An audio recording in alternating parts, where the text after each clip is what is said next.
उसके बाद मैं फाइनली क्या करता हूँ कि इसको रीअरेंज भी कर देता हूँ और अपने ऑर्डर्स के बाद जो है वो यहाँ पे रेवेन्यू ले आता हूँ और प्रॉफिट को मैं सबसे लास्ट में रख देता हूँ ताकि जो इसका सीक्वेंस है वो बरकरार रहे।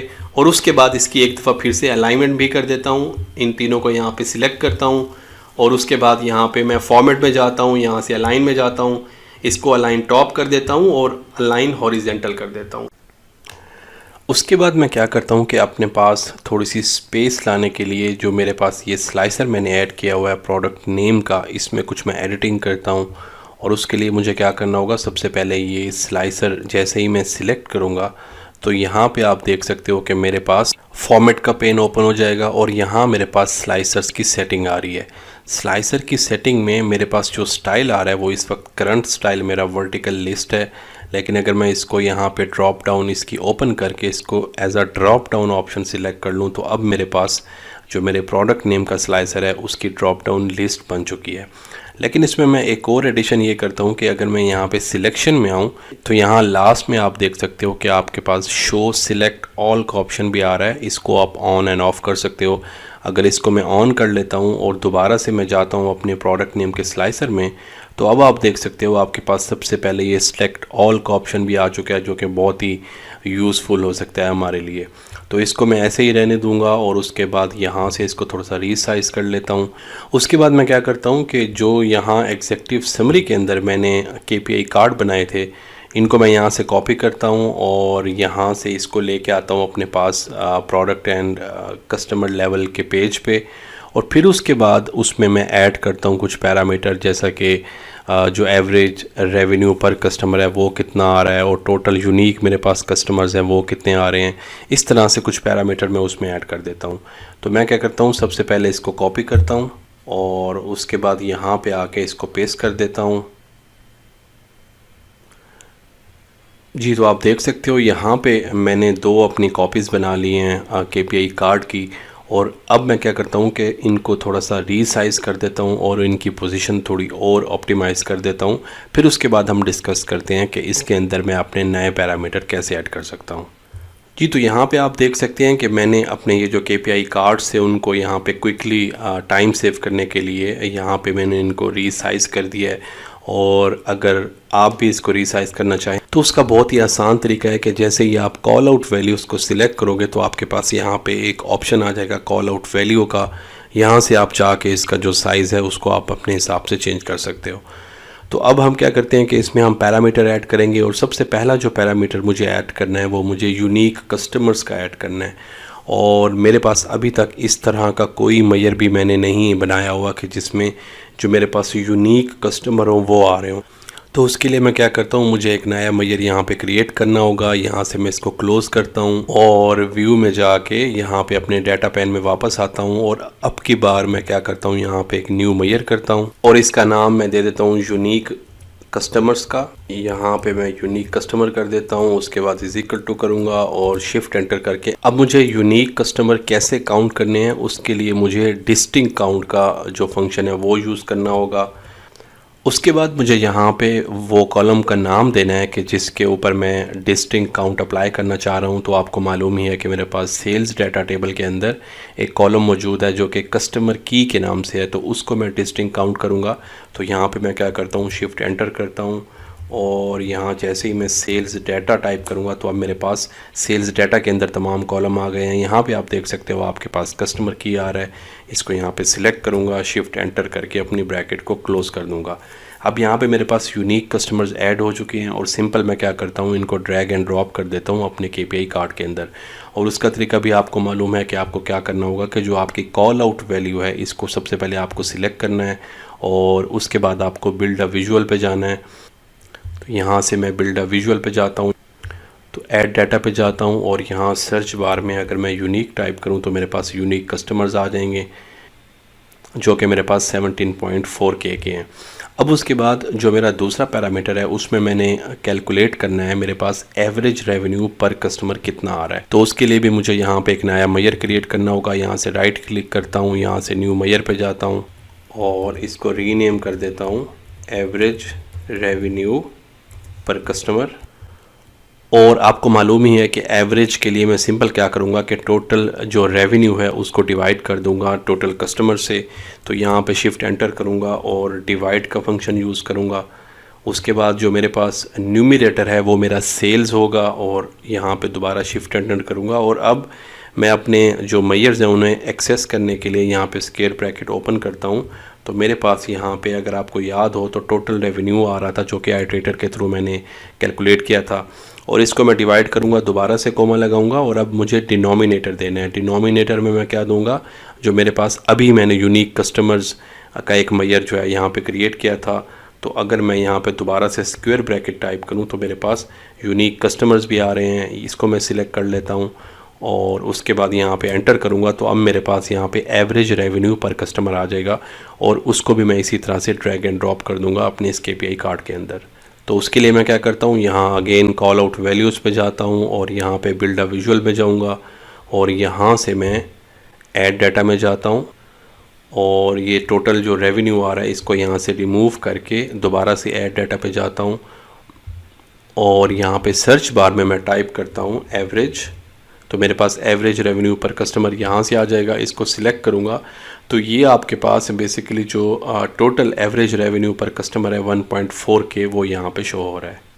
उसके बाद मैं क्या करता हूँ कि अपने पास कस्टमर्स की इनकम लेवल के हिसाब से एक डोनर चार्ट बनाता हूँ। और अगर मैं यहाँ पे अपने पास डाटा टेबल के अंदर जाऊँ तो यहाँ पे मेरे पास एक कस्टमर लुकअप के नाम से एक क्वेरी जो है वो आ रही है। अब यहाँ पे मेरे पास एनुअल इनकम आ रही है डिफरेंट लेवल की। तो मैं चाहता हूँ कि इस एनुअल इनकम की बेस के ऊपर मैं एक कैटेगरी डिज़ाइन करूँ जिसमें मैं देखूँ कि मेरे पास जो हाई लेवल के एनुअल इनकम जो कस्टमर बना रहे हैं वो कितने हैं, जो लो लेवल है वो कितने हैं, एवरेज कितने हैं। तो उसके लिए मुझे यहाँ पे एक नया कैलकुलेटेड कॉलम ऐड करना पड़ेगा। तो मैं क्या करता हूँ, यहाँ पे न्यू कॉलम में जाता हूँ और यहाँ पे मैं इसका नाम रख देता हूँ इनकम लेवल का। ठीक है जी, यहाँ पे इसको मैं इनकम लेवल कर देता हूँ। और उसके बाद अगेन टाइम सेव करने के लिए मैंने पहले से जो इसकी कैलकुलेशन है वो मैंने कर ली है और यहाँ पे मैं उसको पेस्ट कर देता हूँ। अब हम क्या करते हैं, क्विकली इसको गो थ्रू कर लेते हैं। मैंने यहाँ पे क्या कैलकुलेशन यूज़ की है, उसमें मैंने सिंपल नेस्टेड इफ़ का फार्मूला यूज़ किया है और मैंने बोला कि इफ़ कस्टमर लुकअप यानी कस्टमर लुकअप क्वेरी के अंदर जो मेरे पास एनुअल इनकम का जो कॉलम है अगर वो ग्रेटर देन या इज इक्वल टू हो 1,50,000 से तो मेरे पास very high income level show होना चाहिए। अगर मेरे पास एनुअल इनकम 100,000 की हो तो जो इनकम लेवल है वो हाई होना चाहिए। अगर मेरे पास एनुअल इनकम 50,000 ग्रेटर देन या इज इक्वल टू हो तो मेरे पास एवरेज आना चाहिए, अदरवाइज़ लो इनकम लेवल आना चाहिए। तो बहुत ही सिंपल सा जो है वो नेस्टेड इफ़ का फार्मूला है। यहाँ पे इसको मैं जैसे ही एंटर करूँगा तो अब आप देखो कि आपके पास सबसे लास्ट में एक कॉलम ऐड हो जाएगा जो कि इनकम लेवल का होगा और उस कॉलम को फिर हम लेके जाएंगे अपने डोनर चार्ट में और देखेंगे कि हमारे पास वहाँ पे क्या स्टेटस आता है। ठीक है, यहाँ पे आप देख सकते हो आपके पास जो है वो यहाँ पे 4 किस्म के इनकम लेवल आ चुके हैं।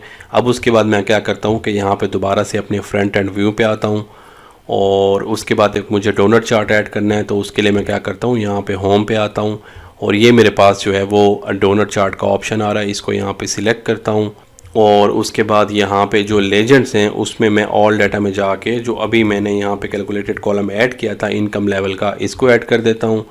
और जो इसकी वैल्यूज़ हैं उन वैल्यूज़ में मैं क्या करता हूँ कि अपने पास ऑर्डर डाल देता हूँ कि मेरे पास ऑर्डर जो है ना वो कितने जनरेट हो रहे हैं। तो ऐड डाटा में जाऊँगा और यहाँ पे मैंने एक मेजर कैलकुलेट किया हुआ था जिसमें मैंने डिस्टिंक्ट ऑर्डर जो है वो मालूम किए थे। यहाँ पे आप देख सकते हो डिस्टिंक्ट सेल ऑर्डर, इसको यहाँ पे सिलेक्ट कर लूँगा।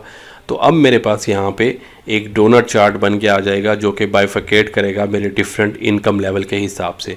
इसको थोड़ी सी इसकी मैं जो है वो एडिटिंग कर लेता हूँ और उसके लिए आपको मालूम ही है कि अगर आप यहाँ पे टाइटल पे डबल क्लिक करोगे तो आपके पास यहाँ पे टाइटल आ जाएगा और इसको आप यहाँ से चेंज भी कर सकते हो। तो मैं इसको क्या करता हूँ कि ऑर्डर्स बाय इनकम लेवल,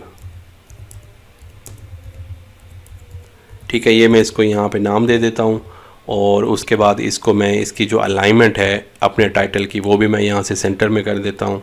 ठीक है, उसके बाद थोड़ा सा इसको रीसाइज़ कर देता हूँ उसके बाद अपनी इस डोनट चार्ट को थोड़ा और मैं क्लीन कर देता हूँ और उसके लिए मैं क्या करता हूँ, यहाँ पे अगर मैं इस डोनट पे सिलेक्ट करूँगा तो मेरे पास यहाँ पे जो कलर स्कीम है वो ओपन हो जाएगी और यहाँ पे आप देख सकते हो मेरे पास डिफरेंट कलर्स आ रहे हैं। तो मैं क्या करता हूँ, यहाँ पे कलर्स जो है वो चेंज कर देता हूँ। यहाँ मैं हाई पे जाता हूँ और यहाँ मोर कलर्स में मैं एक और जो मेरे पास हेक्सा का कोड है इसको यहाँ पे ऐड कर देता हूँ। और उसके बाद यहाँ पे जो मेरे पास लो आ रही है, यहाँ पे मैं अपने पास जो ब्लैक का मेरा कलर था उसको सिलेक्ट कर लेता हूँ 20% लाइटर को। और एवरेज में मैं क्या करता हूँ कि जो कलर मैंने यहाँ पे ऑलरेडी क्रिएट किया हुआ था इसको सिलेक्ट कर लेता हूँ। और उसके बाद यहाँ पे वेरी हाई का कलर भी मैं चेंज कर देता हूँ और इसको मैं कर देता हूँ लाइट ब्लू कलर कर देता हूँ यहाँ पे, ठीक है। और उसके बाद मैं क्या करता हूँ कि जो मेरे पास अगर मैं थोड़ा सा नीचे आऊँ तो यहाँ पे मेरे पास डाटा लेबल्स आ रहे हैं और डाटा लेबल में भी मैं कुछ सेटिंग चेंज कर देता हूँ। यहाँ पे मेरे पास बाय डिफ़ॉल्ट जो ऑप्शन सिलेक्ट है वो मेरे पास data value percentage of total का है। तो मैं क्या कर देता हूँ, यहाँ पे कैटेगरी और डाटा वैल्यू ऐड कर देता हूँ। तो अब आप देखोगे आपके पास वो जो कैटेगरी का नाम भी यहाँ पे विजिबल हो चुका है। और यहाँ पे मैं क्या करता हूँ कि इसको रिमूव कर देता हूँ जो मेरे पास इनकम लेवल आ रहा है। और उसको रिमूव करने के लिए आपको क्या करना होगा, यहाँ से आपको लेजेंड को ऑफ़ करना होगा। इसको मैं अगर ऑफ़ कर देता हूँ तो अब आप देखोगे आपके पास बहुत ही क्लीन फॉर्म में एक डोनट चार्ट आ गया है जो कि मुझे जो मेरे कस्टमर्स हैं उनके इनकम लेवल के हिसाब से मुझे बता रहा है कि मेरे पास कितनी जो है वो उनकी डिस्ट्रीब्यूशन है। तो ये मेरे पास यहाँ पे डोनट चार्ट आ चुका है और ऊपर मेरे पास जो है वो 2 कार्ड्स आ चुके हैं। अब मैं क्या करता हूँ कि इन तीनों को इक्वली डिस्ट्रीब्यूट कर देता हूँ ताकि ये जो मेरी स्पेस है वो मेरी बहुत अच्छे से यूज़ हो जाए इन 3 विजुअलाइजेशन की कैटेगरीज़ में। जी, तो ये मेरे पास अब बहुत बेहतर तौर पे मैंने जो है वो स्पेस की यूटिलाइजेशन कर ली है।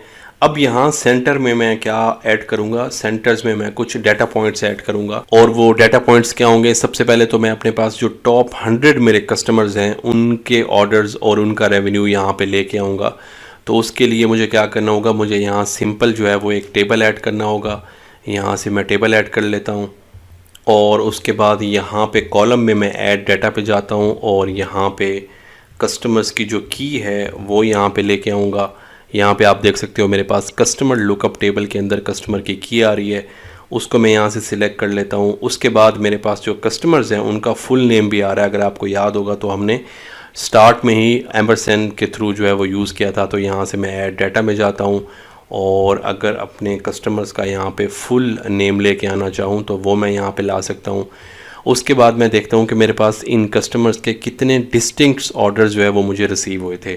दोबारा से ऐड डाटा पे जाता हूँ और अब की बार यहाँ पे जो डिस्टिंक्ट सेल ऑर्डर्स हैं उनको सिलेक्ट कर लेता हूँ। और फाइनली जो मेरे पास सेल्स की टोटल अमाउंट आ रही थी वो भी मैंने यहाँ पे अपने मेजर के थ्रू कैलकुलेट की हुई है। और अगर यहाँ पे मैं टोटल रेवेन्यू को सिलेक्ट करूँ तो मेरे पास ये टोटल रेवेन्यू आ जाएगा। उसके बाद फाइनली इसको मैं थोड़ा रीसाइज कर देता हूँ। तो अब आप देखोगे आपके पास कुछ इस फॉर्म में जो है वो डाटा आ चुका है। अब मुझे चूँकि टॉप 100 कस्टमर्स का डाटा चाहिए तो उसके लिए आपको मालूम ही है कि मैं विजुअल लेवल पे फ़िल्टर अप्लाई करूँगा। तो यहाँ पे आप देख सकते हो फ़िल्टर ऑन दिस विजुअल के ऊपर मेरे पास कस्टमर्स आ रहे हैं। इसको यहाँ से मैं अगर ओपन करूँ तो बेसिक फ़िल्टरिंग का ऑप्शन आ रहा है। तो आपको मालूम ही है कि टॉप n के लिए आपको यहाँ से टॉप n का ऑप्शन सिलेक्ट करना पड़ेगा। और यहाँ से आप अगर टॉप 100 को सिलेक्ट कर लोगे और आपने किसकी बेस पे करना है, मैं यहाँ पे रेवेन्यू की बेस पे कर लेता हूँ। तो मैं उसके लिए क्या करता हूँ कि बाय वैल्यू में टोटल रेवेन्यू ऐड कर देता हूँ। तो यहाँ से मैं डाटा में आता हूँ और यहाँ पे मेरे पास जो टोटल रेवेन्यू आ रहा है उसको यहाँ से ड्रैग करके अपने पास फील्ड के अंदर बाय वैल्यू में ड्रॉप कर देता हूँ। उसके बाद मैं क्या करता हूँ, जैसे ही मैं यहाँ पे अपनी विजुअलाइजेशन को सिलेक्ट करूँगा तो मेरे पास सेल एलिमेंट का एक ऑप्शन आएगा। इसको यहाँ पे सिलेक्ट करूँगा तो अब यहाँ पे आपको मालूम ही है कि आप यहाँ से ऐड कर सकते हो कंडीशनल फॉर्मेटिंग। यहाँ से मेरे पास सीरीज़ आ रही है। सीरीज़ का मतलब है कि मेरे पास बेसिकली 4 कॉलम आ रहे हैं, क्योंकि आपको मालूम ही है कि इस टेबल में मेरे पास 4 कॉलम ही हैं। तो मैं क्या करना चाह रहा हूँ कि जो कंडीशनल फॉर्मेटिंग है वो सिर्फ अप्लाई करना चाह रहा हूँ ऑर्डर्स पे और रेवेन्यू पे। तो अगर यहाँ पे मैं ऑर्डर को सिलेक्ट करता हूँ और यहाँ पे जो डाटा बार्स हैं इसको ओपन कर लेता हूँ तो मेरे पास जो ऑर्डर्स की बार्स हैं वो मेरे पास यहाँ पे शो हो जाएंगी। और अगर मैं यहाँ पे ऑर्डर पे सिंगल क्लिक करूँगा तो मेरे पास सॉर्ट हो जाएंगे मेरे जितने भी ऑर्डर्स हैं वो टॉप टू बॉटम अप्रोच के हिसाब से। और यहाँ से मैं इनको सॉर्ट भी मैंने कर लिया है। अब उसके बाद मैं क्या करता हूँ कि जो इसका कलर है उसको थोड़ा जो है वो चेंज कर लेता हूँ, क्योंकि ये बहुत ही बोल्ड कलर है जो कि मुझे यूज़ नहीं करना। उसके लिए यहाँ पे मुझे जो कंडीशनल फॉर्मेटिंग है यहाँ पे जाना होगा डाटा बार्स की, और यहाँ पे जो कलर है मेरे पास जो कि डार्क ब्लू इस वक्त सिलेक्टेड है, इसको मैं यहाँ पे चेंज करके यहाँ पे इसको वाइट 10% डार्कट कर देता हूँ और यहाँ से इसको ओके कर देता हूँ। तो अब आपके पास बहुत रीज़नेबल यहाँ पे कलर जो है वो आ जाएगा। नेक्स्ट जो कंडीशनल फॉर्मेटिंग है वो अब मैंने अप्लाई करनी है अपने रेवेन्यू वाले कॉलम के ऊपर। तो यहाँ पे अगर मैं दोबारा से ऊपर जाता हूँ और अब की बार यहाँ पे मैं ऑर्डर की बजाय अगर रेवेन्यू को सिलेक्ट कर लूँ, और रेवेन्यू को सिलेक्ट करने के बाद मैं यहाँ से बैकग्राउंड कलर जो है वो ऑन कर देता हूँ, तो अगेन मेरे पास बाय डिफ़ॉल्ट कलर यहाँ पे आ जाएगा जिसको मुझे चेंज करने की ज़रूरत होगी। और उसके लिए आपको मालूम ही है कि जैसे ही आप बैकग्राउंड कलर ऑन करेंगे तो आपके पास कंडीशनल फॉर्मेटिंग का ऑप्शन भी इनेबल हो जाएगा। तो मैं क्या करता हूँ यहाँ पे जो कोड यूज़ करता हूँ वो वही कलर यूज़ करता हूँ जो कि मैं स्टैंडर्ड अपने बाकी चार्ट्स में भी यूज़ कर रहा हूँ। और उसके बाद यहाँ से इसको जैसे ही ओके करूँगा तो अब आप देखोगे आपके पास यही कलर जो है वो अप्लाई हो जाएगा आपके इस पर्टिकुलर टेबल के अंदर। उसके बाद मैं क्या करता हूँ कि यहाँ पे ईयर का जो है वो एक स्लाइसर भी ऐड कर देता हूँ, ताकि मेरे पास ये जो मेरे चार्ट्स हैं इस पूरे पेज पे वो ज़्यादा इंटरेक्टिव हो जाएं। तो इसके लिए यहाँ पे मैं टॉप में जाता हूँ और स्लाइसर को ऐड करता हूँ, और उसके बाद मैं क्या करता हूँ कि इसमें ईयर ऐड कर देता हूँ। तो उसके लिए मुझे ऐड डाटा में जाना पड़ेगा, और अगर यहाँ पे मैं ईयर को सिलेक्ट करूँगा तो आप देखोगे आपके पास कैलेंडर लुकअप टेबल के अंदर एक ईयर आ रहा है।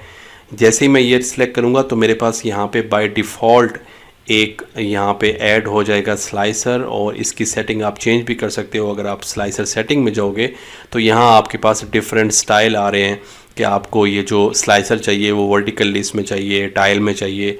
तो मुझे ये बिटवीन वाला ऑप्शन जो है वो यहाँ पे ठीक लग रहा है, तो मैं इसको ऐसे ही बाय डिफ़ॉल्ट रहने दूँगा, और इसकी पोजीशनिंग जो है वो थोड़ी सी मैं चेंज कर देता हूँ। ठीक है जी। अब अगर आप यहाँ पे इसको ड्रैग करोगे आप अपने ईयर को, तो आप देखोगे आपके पास जो पूरे इस पेज के अंदर जो आपके पास चार्ट्स आ रहे हैं वो भी आपके पास ऑटोमेटिकली चेंज हो जाएंगे इस स्लाइसर्स के हिसाब से। अब उसके बाद फाइनली हम क्या करते हैं कि अगेन जो KPI कार्ड मैंने ऐड किए थे अपने समरी पेज के अंदर, उसको मैं यहाँ पे ले आऊँगा और मैं देखूँगा कि मेरे पास टॉप का कस्टमर कौन सा है, उसके कितने ऑर्डर्स मुझे मिले हैं और उसका कितना रेवेन्यू अभी तक जनरेट हो चुका है। तो मैं क्या करता हूँ कि यहाँ पे ये जो मैंने KPI कार्ड डिज़ाइन किए हैं इनको यहाँ पे कॉपी करता हूँ और इनकी 3 मैं कॉपीज़ जो है यहाँ पे बना लेता हूँ।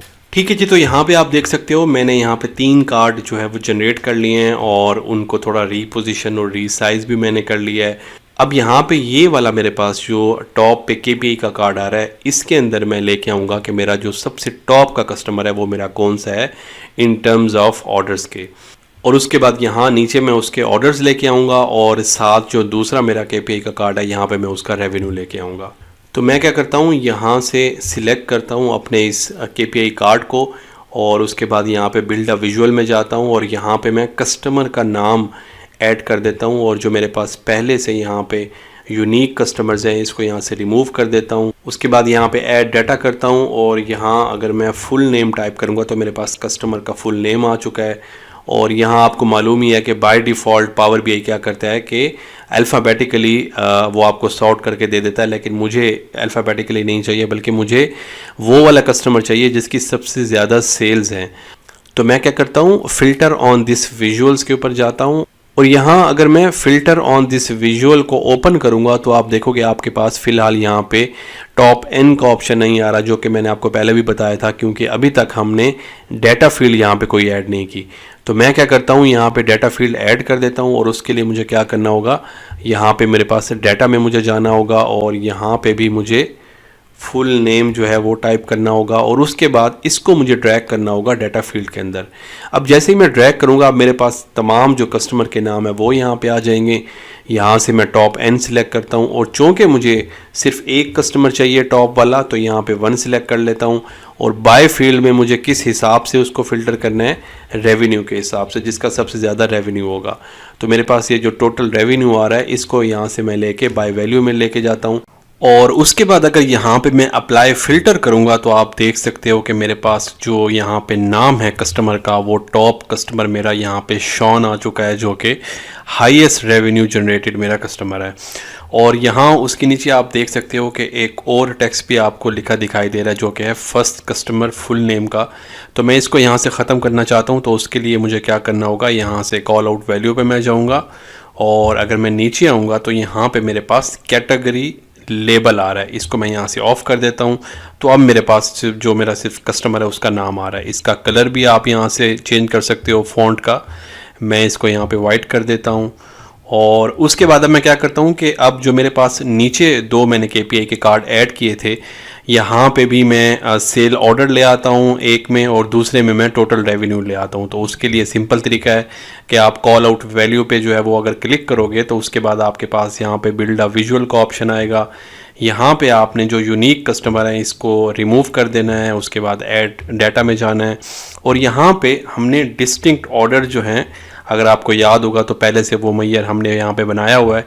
तो अगर मैं इसको यहाँ पे सिलेक्ट करता हूँ तो आप देखोगे आपके पास 25.2K की फिगर आ रही है। अब यहाँ पे मेरे पास जो डिस्टिंक्ट सेल ऑर्डर आ रहे हैं वो तो मेरे पास टोटल आ रहे हैं, और आपको मालूम है कि मुझे यहाँ पे सिर्फ जो मेरा टॉप कस्टमर हो, जो भी कस्टमर होगा, इस केस में मेरे पास मिस्टर शॉन है, तो मैं चाहता हूँ यहाँ पे मेरे पास ऑर्डर्स आएँ लेकिन सिर्फ मेरे टॉप कस्टमर के। तो उसके लिए मुझे विजुअल लेवल पे फ़िल्टर अप्लाई करना होगा। तो मैं क्या करता हूँ, यहाँ पे अगर आप ये कॉल आउट वैल्यू जो है 25.2K की, अगर इसको आप सिलेक्ट करोगे तो आपके पास यहाँ पे विजुअल लेवल का फ़िल्टर ओपन हो जाएगा। और यहाँ पे आप क्या करोगे कि अगर मैं अपने पास ये डाटा क्वेरीज ऐड करूँ तो यहाँ पे मेरे पास कस्टमर्स की जो है वो की आ रही होगी। ये आपके पास कस्टमर लुकअप में कस्टमर की आ रही है। मैं क्या करता हूँ, यहाँ पे इसको ऐड कर देता हूँ और अब मैं यहाँ पे टॉप N जो है वो सिलेक्ट करता हूँ और मुझे टॉप 1 कस्टमर जो है वो चाहिए। और देन यहाँ पे बाय वैल्यू में मैं क्या करता हूँ, यहाँ पे मैं रेवेन्यू ऐड कर देता हूँ, जो कि मेरे मैयर से मैंने ऑलरेडी कैलकुलेट किया हुआ है और ये मेरे पास टोटल रेवेन्यू आ रहा है। इसको यहाँ पे ले आता हूँ। यहाँ पे मैंने कस्टमर की को क्यों सिलेक्ट किया है, क्योंकि जो नाम है वो तो हो सकता है, देयर इज़ अ पॉसिबिलिटी कि वो सेम नाम के एक से ज़्यादा लोग भी हो सकते हैं, लेकिन कस्टमर की में आपके पास आइडेंटिकल जो उनकी आइडेंटिटी है वो आ रही होगी, तो इसलिए बेहतर यही है कि आप कस्टमर की को ले लें। उसके बाद यहाँ पे आप जैसे ही अप्लाई फ़िल्टर करोगे तो अब आप देखोगे आपके पास यहाँ पे जो ऑर्डर हैं वो यहाँ पे सिर्फ 6 शो हो रहे हैं, जो कि मिस्टर शॉन से रिलेटेड हैं। और यहाँ पे भी मैं क्या करता हूँ, अगर मैं फॉर्मेट पेन पे जाता हूँ और यहाँ से मैं जो मेरी कॉल आउट वैल्यू है इसको यहाँ पे वाइट कलर कर देता हूँ और उसके बाद जो मेरे पास कैटेगरी लेबल है इसको भी यहाँ से रिमूव कर देता हूँ और यहाँ से आप इसका साइज़ भी थोड़ा सा ज़्यादा कर सकते हैं। इसको मैं 30 कर देता हूँ, ठीक है। उसके बाद मेरे पास जो नेक्स्ट ये KPI का बॉक्स है, यहाँ पे अब मुझे टोटल रेवेन्यू लेके आना है। तो मैं क्या करता हूँ, कॉल आउट वैल्यू पे क्लिक करूँगा, उसके बाद यहाँ पे बिल्ड अ विजुअल पे जाता हूँ, यहाँ पे जो यूनिक कस्टमर्स हैं इसको यहाँ से रिमूव कर दूँगा, ऐड डाटा पे जाऊँगा और जो यहाँ पे मैंने रेवेन्यू कैलकुलेट किया हुआ था इसको सिलेक्ट कर लूँगा। तो यहाँ पे मेरे पास टोटल 24.9 मिलियन का रेवेन्यू आ गया है, जो कि टोटल रेवेन्यू है। और इस पे भी मैं इसी तरह से विजुअल लेवल का फ़िल्टर जो है वो अप्लाई करता हूँ। यहाँ पे अगर मैं इसको ओपन करूँ, अपने पास डाटा क्वेरीज ओपन करता हूँ और यहाँ पे मेरे पास जो कस्टमर की है उसको यहाँ से सिलेक्ट करता हूँ, उसको ऐड डाटा फील्ड में यहाँ पे डाल देता हूँ। उसके बाद अगेन यहाँ पे मैं टॉप N जो है वो अप्लाई करता हूँ फ़िल्टर में और यहाँ पे टॉप 1 करके जो मेरे पास वैल्यू है उसमें मैं यहाँ पे रेवेन्यू दे देता हूँ। और उसके बाद यहाँ पे अगर मैं अप्लाई फ़िल्टर करूँगा तो अब आप यहाँ पे देख सकते हो आपके पास जो टोटल रेवेन्यू है वो 12.4K का आ रहा है, जो कि मिस्टर शॉन से रिलेटेड है, जो हमारा टॉप कस्टमर है। और वो 6 हमारे सेल ऑर्डर ऐसे थे जिनको जनरेट करने के बाद ये टोटल रेवेन्यू मेरे पास आया है। तो इसकी भी थोड़ी सी फॉर्मेटिंग मैं यहाँ पर कर लेता हूँ और सबसे पहले इसका यहाँ पर कलर वाइट कर देता हूँ। और आपको याद होगा मैंने इसको यहाँ पे 30 साइज़ किया था, तो इसको भी मैं सेम रख देता हूँ। और उसके बाद यहाँ पे जो मेरे पास लास्ट में कैटेगरी लेबल आ रहा था इसको भी यहाँ से रिमूव कर देता हूँ, ठीक है जी। तो अब आपके पास बहुत क्लीन फॉर्म में आपके पास टॉप कस्टमर भी आ गया है, उसके बाद उसके सेल ऑर्डर भी आ गए हैं और उसके बाद उन सेल ऑर्डर से जो रेवेन्यू जनरेट हो रहा है वो भी यहाँ पे आ चुका है।